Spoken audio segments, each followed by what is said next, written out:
Hey there, everybody. This is Jared with SDI. I've got some wonderful chances here at the Goals Convention to talk with students. I've got a current student in Val here with us. And Val, I'll just let you tell your story real quick. How did you come to be at SDI? Kind of what you've done in your life, that kind of thing. So. Yeah, sure. So I'm currently the Pennsylvania Director for Gun Owners of America, and so I'm here on staff. So this is our convention, and so I actually heard about SDI through GOA a couple years ago. We had some kind of little projects we were working on with SDI at that time. So I just got around to applying, and I said I wanted to learn more about firearms. And in my job, because I'm a lobbyist most of the time, sometimes I'm called to testify. And the more expertise that I have with like legislative bodies, or it could be a regulatory agency, they're looking for things like certificates and things like that. So not only hard gunsmithing skills, which I really love and would appreciate that I'm learning a lot, but also just for the academic type of knowledge, it's excellent. Awesome, awesome. So what'd you do before you got into the gunsmithing world, the gun world, that kind of thing? Give me a little bit more of your background. Sure. So I am a retired Air Force colonel. Okay. I'm an 06 physician. So I spent 9 years in the Army, 11 years in the Air Force, board certified pathologist, and then I did a second residency in preventive medicine and public health. Awesome. So I did that for 20 plus years. So I retired in 2016, and I had a civilian job after that, but since like 2019 I've been really involved with GOA, and I've been involved with the gun rights stuff for many years. So back into the 1990s, I helped start the Virginia Citizens Defense League. Okay. They're also here at Goals. Awesome. Yeah. Awesome. Well, from one veteran to another, thanks for your service. You too. Yes. So tell me, what has been, you're a couple of classes, 3 classes in, what has been your favorite thing about the classes that you're doing, and what program are you in? So the Handgun Specialist program, okay. Right?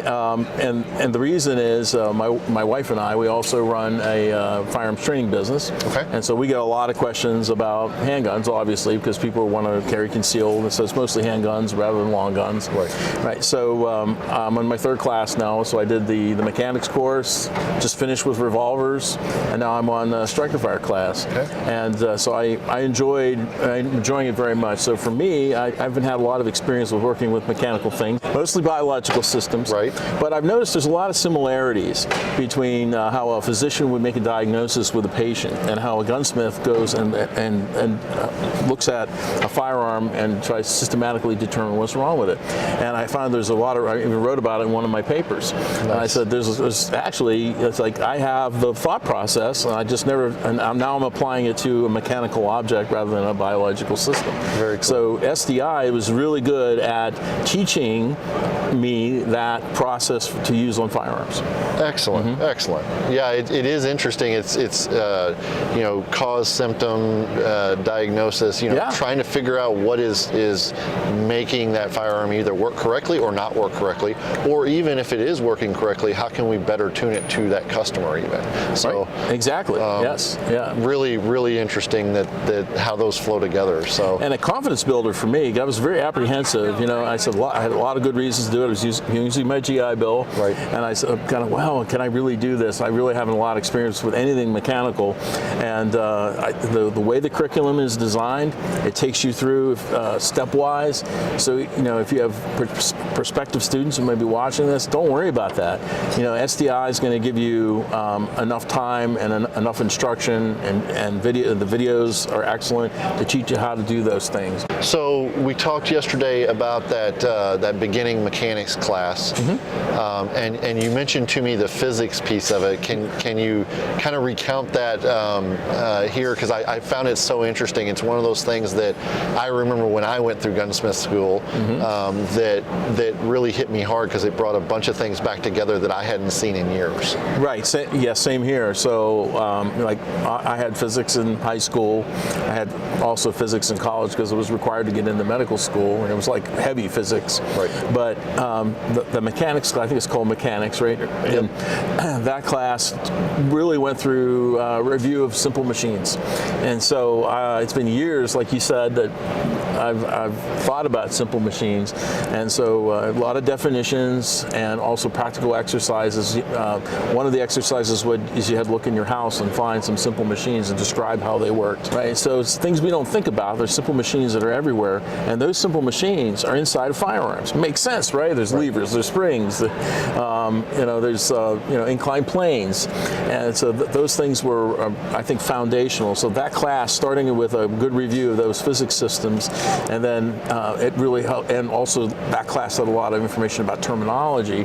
As I mentioned yesterday, a lot of getting into a new field is learning the correct vocabulary to talk about things rather than just calling it that slidey thing, right? Right.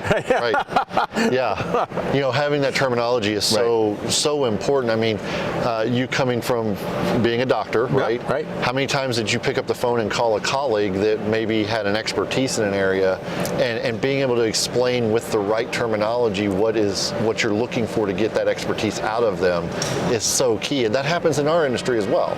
That's right. In medicine, it's so subspecialized too. So as a pathologist, I may not be as experienced with some of the terminology an orthopedic doc would use. Right. So, so you have to talk to your colleagues. But same with gunsmithing. You're learning what to call those internal parts and how to properly refer to them. I mean, that's really what makes a professional is how you can talk about it, and then from that be able to educate other people. Right. So with our firearms training business, this is a great opportunity for us. If someone's trying to select a new firearm, or they may want to learn how to clean it, we can show them how to field strip the firearm and talk about it properly and how to actually handle the firearm properly, field strip it, clean it properly, and then reassemble it. Obviously, we would not do detailed stripping with a class, with just a general CCW class. Correct. Right. Yep. Absolutely. Okay, so I always like the tough question. Right. What's been your least favorite part of it so far? Least favorite part? That's a fair question. I've enjoyed it overall, but I think what I struggle with, I mentioned yesterday, is sometimes the videos. Yep. I'm good at making the videos, but there's time requirements for them, and I completely understand why, because somebody on the other end has to watch them. But sometimes it can be a challenge to complete those assignments in the allotted time, whether it's 8 minutes, 10 minutes. So, it does give you practice of being brief in what you need to say, and to say it in such a way to convey the information in a short amount of time. But I do think maybe an extra minute or two in some of the videos would have been helpful to explain things more properly. Totally understand. Yep. Okay, let's do a fun question real quick. All right. Concealed carry guy? Yeah.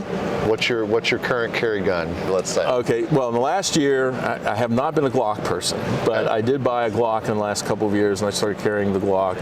I completed my USCCA instructor training using the Glock.